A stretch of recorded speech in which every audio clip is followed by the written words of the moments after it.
Okay, so have another look now at this last derivation where we calculated the GCD, the greatest common divisor of 6, 12, and 93. The Greeks would have thought about this kind of thing geometrically. They like to think of number operations corresponding to geometrical patterns. So they would have thought of a line segment that was 612 units long, another line segment of 93 units long, and they would have imagined you being able to, just being given these line segments without knowing these things here, and trying to find a sort of commensurable segment. In other words, to try to find a segment such that this one was an integer multiple of that segment, and so was this one. That's one way of interpreting that, what we've done, is a line segment which was of length 3 in this scale would have the property that this one was a multiple of 3, and this one was also an exact multiple of 3. And this was sort of the biggest line segment that had that property. So when we do something like this, dividing one number by another, we could have done that geometrically in the following way. Okay, 612 is a lot bigger than 93, so let's make it a little bit more accurate. So there's our 612, and maybe there's 93 in comparison. Okay, so they would have said, all right, we can imagine this like a rectangle here, and what we're doing is, when we divide 612 by 93, is we're taking out a square. That's a square. That's sides 93 and 93. So you're just taking out one square, a second square, a third square, a fourth square, a fifth square, a sixth square. 1, 2, 3, 4, 5, 6. And then there's something left over. What's left over? A new rectangle, and this portion here will be the remainder.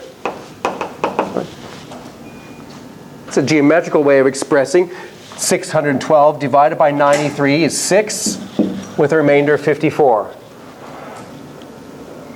So from the original rectangle of sides 612 and 93, we now have a new situation where, if I put it on like this, where that's 93 and that's 54. And then we just repeat. We just divide by taking out squares. In this case, only one square. It should probably look more like this.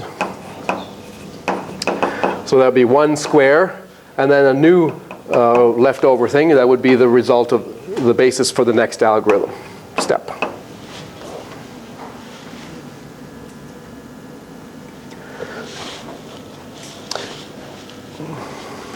And there's quite an interesting consequence of this algorithm that they probably would have discovered from this geometrical way of thinking, that leads to a very nice topic called continued fractions. And I want to just illustrate that with this example here. Continued fractions.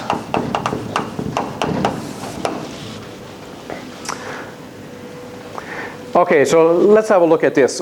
Another way of interpreting what this is to say, well, what we're doing is we're saying that 612 divided by 93 is actually 6. 6 plus a remainder of 54, so 54 over 93. That's another way of saying this divided by this is that's the quotient, and that's the remainder. The remainder is less than 1. Now what we're doing at the next step is to divide 93 by 54. So what we should do arithmetically to sort of correspond to that is we should think about rewriting this as 6 plus, we'll write 1 over 93 divided by 54.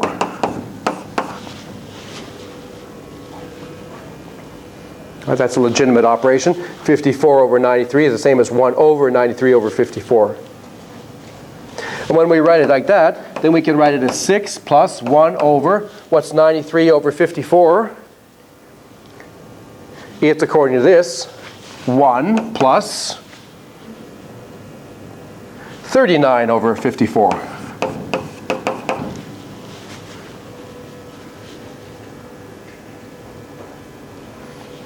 And now we can take that little remainder of, which is less than 1, and flip it over just as we flipped over this remainder.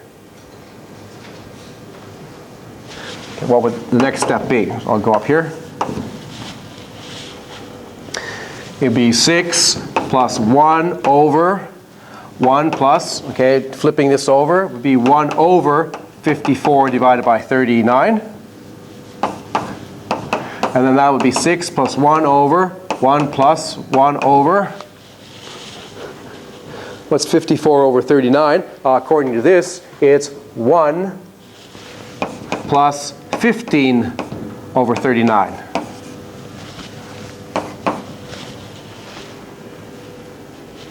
And we could keep going like this, and the final result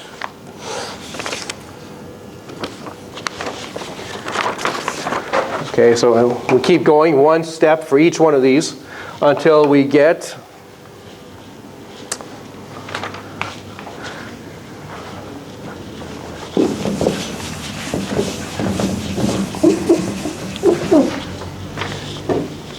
there we go, up here, until we get 6 plus 1 over 1 plus 1 over 1 plus 1 over 2 plus 1 over 1 plus 1 over 1 plus 1 over 2.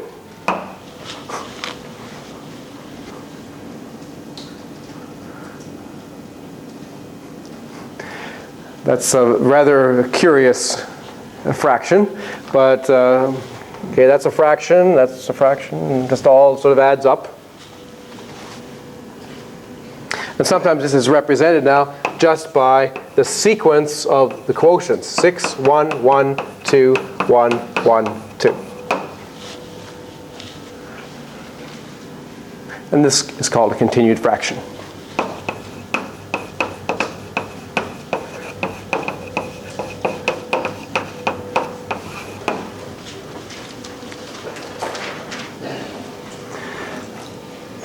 Continued fractions are useful because if you stop the process at any intermediate stage, you get a pretty good approximation to the thing you started with. So for example, if we truncate, we get a good approximation. So for example, suppose I just ran out of patience, and once I got to this step, I said, that's it, I'm stopping. I'm not going to add the little stuff that's on the end of that. If I evaluated that, what would that actually be? Well, to evaluate it, I have to sort of work from here and go backwards. So it's 6 plus 1 over 1 plus, this is 1 over 3 halves. So this is really 2/3.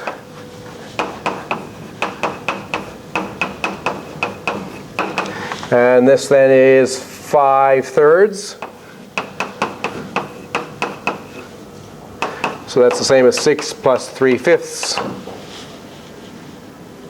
Or as a mixed fraction, 33 over 5. So that would be an approximation to 612 over 93.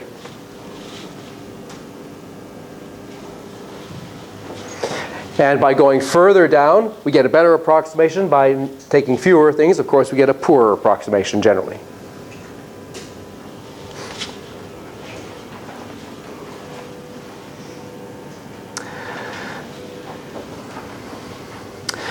So the theory of continued fractions plays a big role in perhaps what's the most important equation in the ancient times. One that started off in the ancient Greek world, but was taken up later by Brahmagupta and Indian mathematicians. And it's these days called Pell's equation. It's an equation in natural numbers, so it's called a Diophantine equation.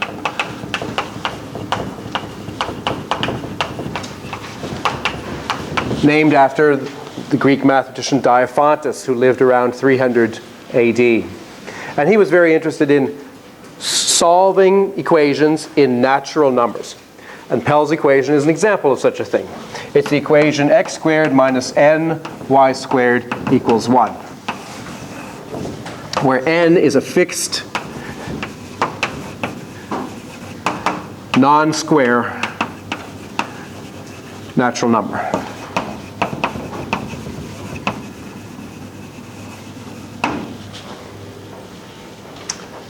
The simplest example is when n is 2. And that's one that the Greeks were interested in. So this is a special case of Pell's equation x squared minus 2y squared equals 1. We're looking for solutions. We want natural number solutions.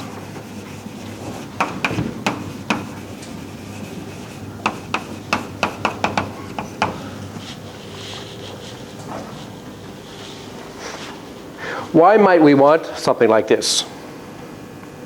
Well, remember that we saw before that root 2 was not of the form x over y. Right? Root 2 was an irrational number. It could not be written as a ratio of natural numbers. And that's the same as saying that we can't write 2 as x squared over y squared. We can't do that. And that's the same as saying that we can't solve x squared minus 2y squared equals 0.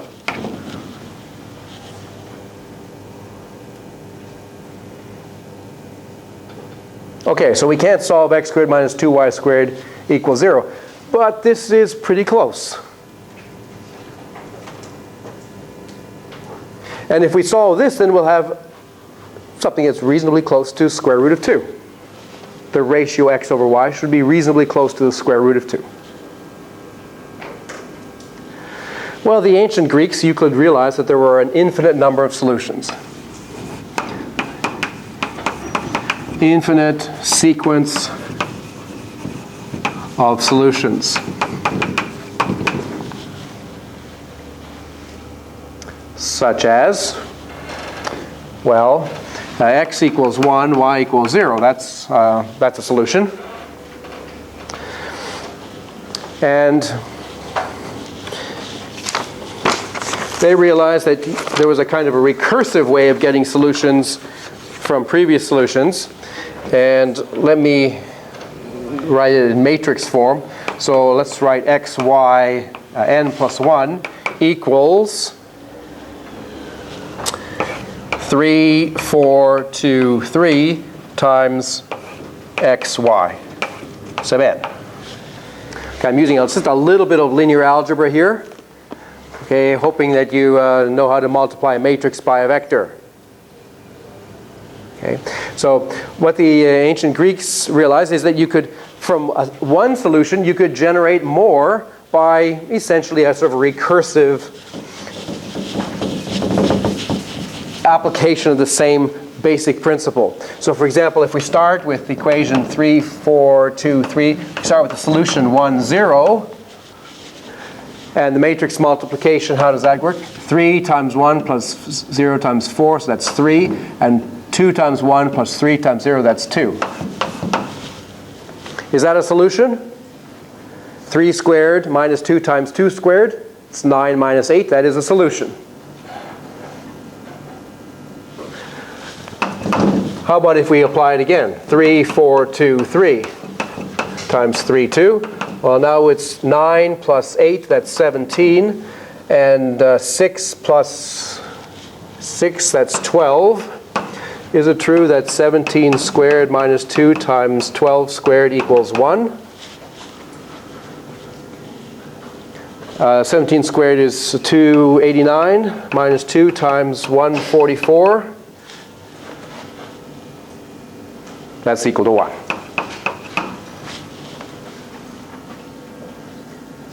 And you can keep going. You can keep going, generating more and more solutions in this way. Does that increase with vector 6 Doesn't. Sorry? Does that get closer and closer to root 2, yeah. So the ratio of 17 over 12 is a reasonable approximation to root 2. And if you want a better approximation, you just keep on going and you're getting closer and closer rational approximation to root 2. So this is an approximation to square root of 2.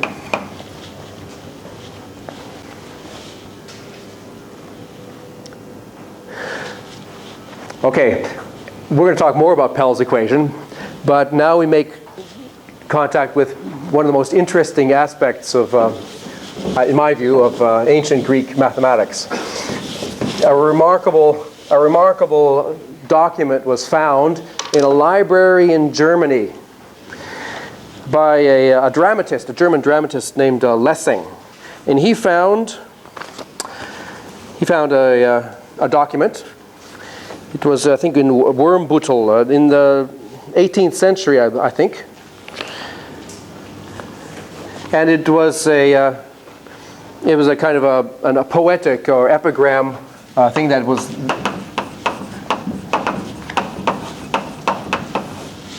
written by Archimedes. It was a puzzle, the cattle problem of Archimedes.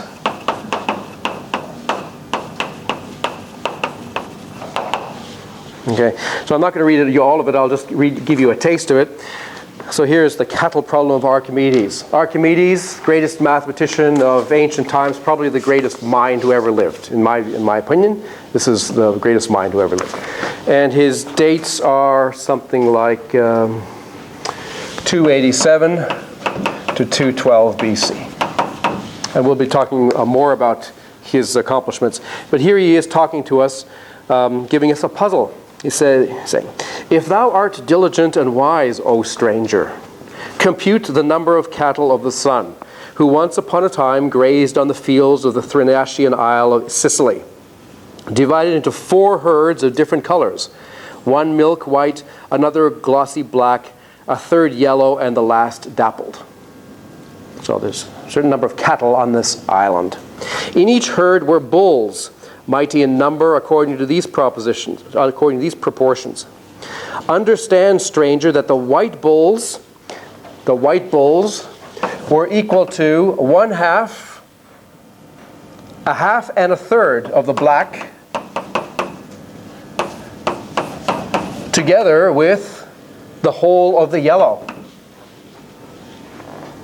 Instead of saying 5/6, the ancients like to say 1/2 plus 1/3. So he's basically giving us that equation. And then he gives us 6 more equations. So altogether there are 7 equations in the numbers of bulls and the number of cows. Okay, so I'm not going to say what they all are, but there's 7 equations in 8 unknowns. The first example of a linear algebra problem. And you can look this up and you can write down the augmented matrix and you can do row reduction and figure out that there's a one-dimensional kernel, and you can try to write down what the solutions all are. First year algebra allows you to solve this system. So he ends this by saying, "So if thou canst accurately tell, O stranger, the number of cattle of the sun, giving separately the number of well-fed bulls, and again the number of females according to each color, thou wouldst not be called unskilled or ignorant of numbers. But not yet shall thou be numbered among the wise." So if you can do this first year linear algebra problem, he says, you're doing well, but you're still not really, where you ought to be. "But come, understand all these conditions regarding the cattle of the sun. When the white bulls mingle their number," so when you add the white bulls and the black bulls, and when you add the white bulls and the black, "they stood firm, equal in depth and breadth, stretching far away, were filled with their magnitude." In other words, he's saying that the white and black numbers together are a square. They have to be a square. "And when the yellow and the dappled bulls were gathered together,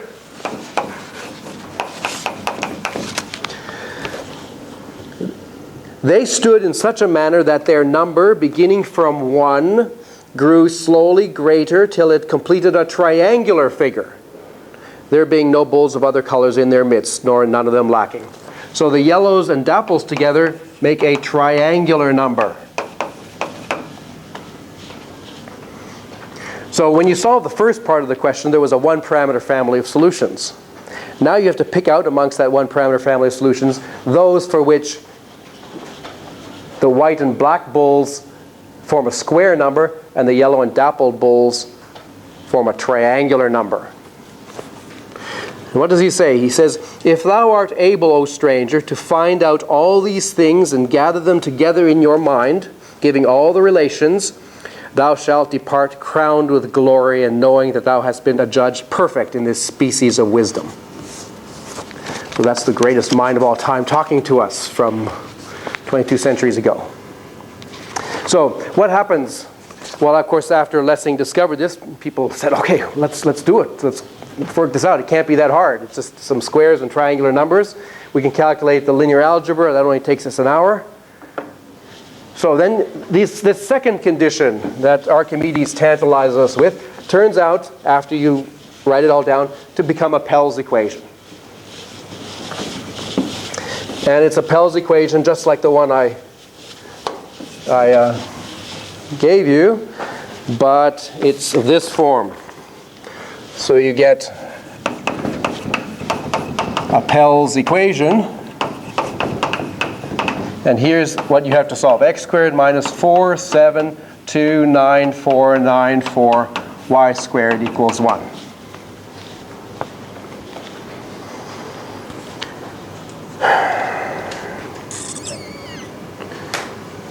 Okay. This turns out to not be so easy. So although in the theory of Pell's equation, it turns out that the difficulty of solving a Pell's equation depends dramatically on this number. We'll talk about this a little bit later. Brahmagupta, the ancient Indian, realized this. You change this number a little bit, and the problem gets a lot harder or a lot simpler sometimes. This problem, this particular choice, is very challenging. Okay. When was this problem solved? Well, in the 1880s, someone sort of figured out what it was, but he realized that you needed 40 pages to write down the solution. The smallest solution required 40 pages to write down. So he wasn't able to write it down because it was arithmetically too complicated. He was able to write down the first 20 digits and the last 20 digits, and he said, okay, and I can tell you roughly how big this is, but I can't write it down. It was only solved completely, somebody wrote down the entire solution, how many black bulls, how many white bulls, in 1965. Did he have an answer when he wrote it? We don't know. Probably not. But, it's some kind of amazing thing. And if you want to know more about this story, there's a lovely article it's a bit more advanced, by a friend of mine, Ilan Vardy, in the American Mathematical Monthly, which talks about, in fact, a surprising alternate formula for the solutions. So we're going to talk more about Archimedes next time when we talk about infinity in Greek mathematics. Okay, so it's really calculus or calculus ideas as the ancient Greeks thought about them. So I'll see you then.